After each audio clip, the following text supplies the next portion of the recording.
We've spent the last 2 weeks profiling the toxic tendencies that will manifest in your dynamic if you or your dominant or submissive partner have insecure attachment styles. But today, I'm going to give you 8 practical ways you can stop this destructive cycle in its tracks and build a beautiful, strong, and healthy relationship dynamic instead.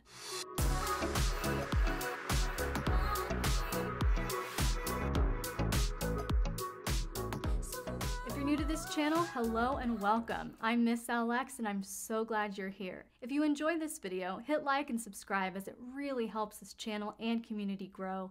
And if you find this content helpful, you can support the work that goes into this channel over at my Patreon, patreon.com/LXerotica. All right, so before we jump into these strategies, I want to be very clear in saying this content is for educational purposes only.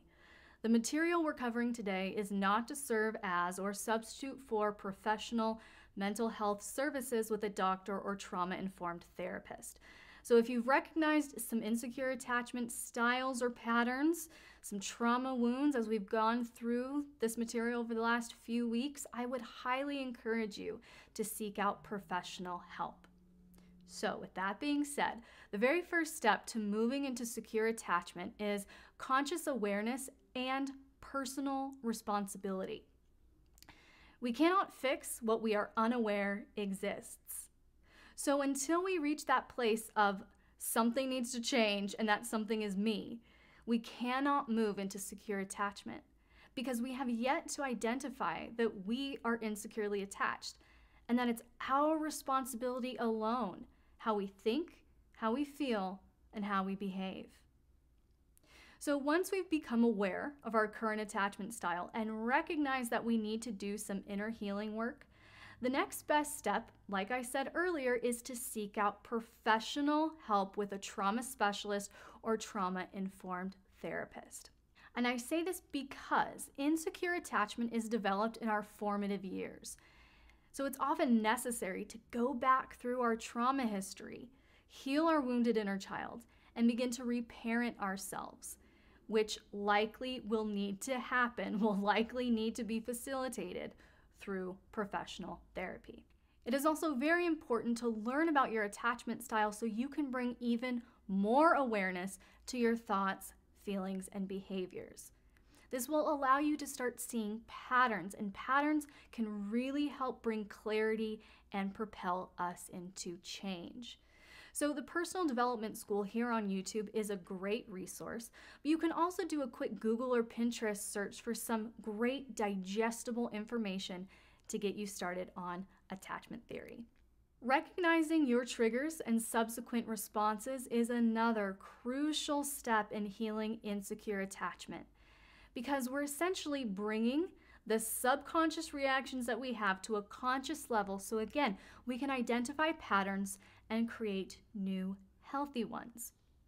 So start by noticing how your body responds when you're triggered. Increased heart rate, shakiness, an ache or pain in your chest or stomach. This is your body's way of indicating to you that you're in a state of disequilibrium. All right, so by noticing this physical state, we can then start looking at what triggered us and why. Again, bringing the subconscious to the conscious level so we can heal. Another helpful tool in becoming securely attached is to build emotional vocabulary through the use of a feelings wheel. Now, insecure attachment is a result of trauma. And a lot of people think that trauma is just one big, single horrific event, and it can be. But trauma can also be a lot of little things that happen that shouldn't have happened, or a lot of little things that didn't happen that should have happened. Either way, trauma often leaves us in a very cerebral, self-protective state, not an emotionally present state. So reconnecting to our emotions and being able to properly name them is a vital part of this inner healing work.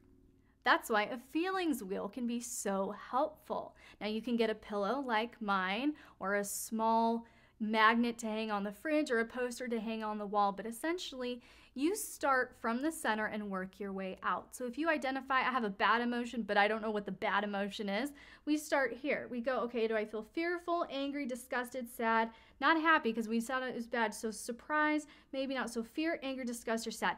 And then you start digging into those. Which one of these? Which one of these? And it helps you start identifying your emotions and placing that emotional vocabulary with it. Now, as we reconnect to our emotions and build the vocabulary to express them, it's important that we do so in a grounded and healthy way, which requires us to self-soothe. Now, you can be mad or sad or hurt or anxious or overwhelmed or totally triggered, and that is totally fine. You're allowed to feel your feelings.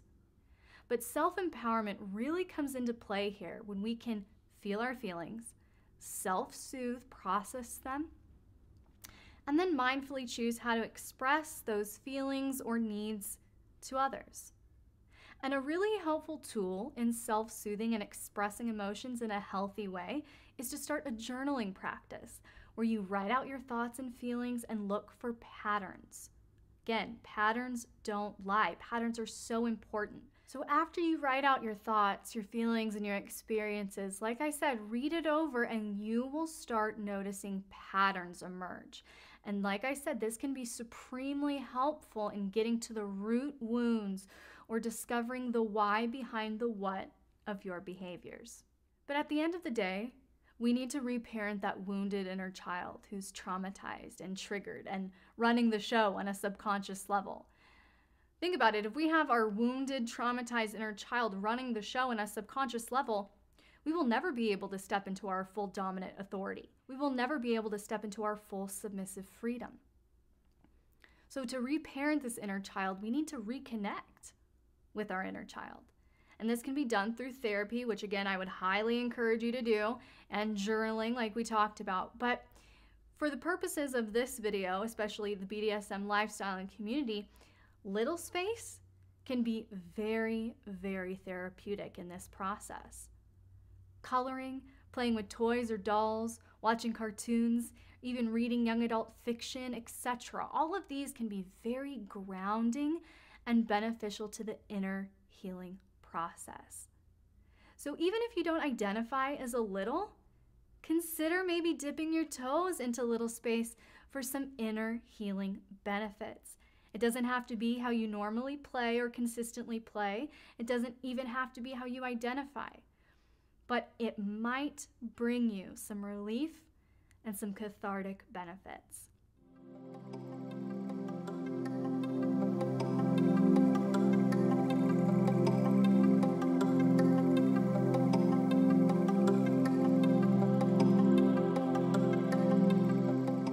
So let's have a chat. Did any of these strategies resonate with you? If so, what are you choosing as your first step to becoming securely attached? Comment below and let me know.